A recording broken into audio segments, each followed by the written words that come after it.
Britain की MI5 खुफिया agency ने घरेलू आतंकवाद से लेकर उत्तरी आयरलैंड तक के खतरे के स्तर को गंभीर तक बढ़ा दिया है, जिसका अर्थ है कि हमले की अत्यधिक संभावना है, ब्रिटेन ने मंगलवार को कहा।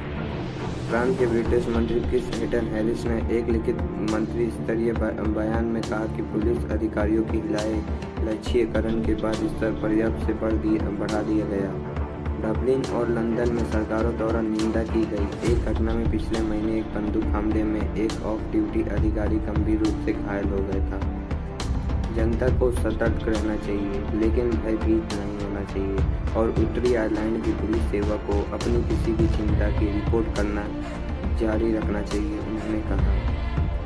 एक दशक से भी अधिक समय में पहली बार ब्रिटेन द्वारा प्रांत के लिए खतरे के स्तर को पर्याप्त कम करने के एक साल बाद ये बदलाव आया।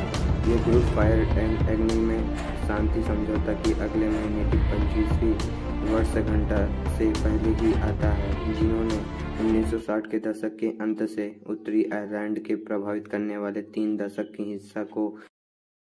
अब चलते हैं दूसरी खबर पे। गुरुवार को बैटिंडा सैन्य स्टेशन पर गोलीबारी की घटना में 4 सैनिकों की मौत के पीछे हमलावर को पकड़ने के लिए बड़े पैमाने पर शिकारी किए जा रहा था, जबकि बेस ने बंदूक की गोली को घाव के कारण अन्य कर्मियों की मौत की सूचना दी थी। सेना ने कहा कि बुधवार दोपहर जवान की मौत की गोलीबारी की घटना से कोई संबंध नहीं है। बठिंडा मिलोटी स्टेशन पर 12 अप्रैल की शाम लगभग 4:30 बजे एक सैनिक की गोली लगाने से मौत हो गई। सिपाही अपने सर्विस हथियार के साथ संतरी ड्यूटी पर उसी हथियार और कारतूस का डिब्बा सिपाही के बगल में पाया गया। बंदूक की गोली का घाव सही ट्रेपरोल क्षेत्र के पास है, इसने एक बयान में कहा। सेना ने कहा कि सैनिक को तुरंत सैन्य अस्पताल ले जाया गया, लेकिन उसने दम तोड़ दिया। सैनिक 11 अप्रैल को छुट्टी से लौटा था। सेना ने कहा मामला कथित तौर पर आत्महत्या के प्रयास का लगता है। हालांकि एक वरिष्ठ अधिकारी ने कहा कि यह दुर्घटनावश हुई गोलीबारी का भी मामला हो सकता है। सेना ने कहा मिलिट्री स्टेशन पर सुबह 4:30 बजे हुई घटना से कोई संबंध नहीं। अब आते हैं आज की आखिरी खबर पे। केंद्रीय गृह मंत्री अमित शाह ने शनिवार को कहा कि वामपंथी उग्रवाद LDW के खिलाफ लड़ाई देश में जीत के अंतिम चरण में है और इस खतरे से जूझ रहे CRF जवानों को सर्वोच्च बलिदान का इसमें बहुत बड़ा योगदान है।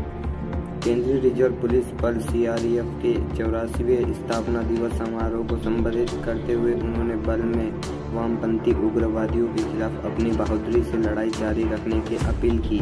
जब तक कि इस खतरे की पूरी तरह से सफाया नहीं किया जाता, नक्सलवाद के खिलाफ लड़ाई में CRF की भूमिका पर प्रकाश डालते हुए उन्होंने कहा कि माओवाद प्रभावित क्षेत्रों में विकास की राह में आने वाली बाधाओं को दूर करने का श्रेय CRF कर्मियों को जाता है। शाह ने कहा CRF में वामपंथी उग्रवाद के खिलाफ मजबूती से लड़ाई लड़ी और सभी मोर्चे पर सफलता हासिल की। बल ने स्थानीय पुलिस के साथ समन्वय स्थापित करा, संगठनात्मक कौशल का भी उदाहरण पेश किया है।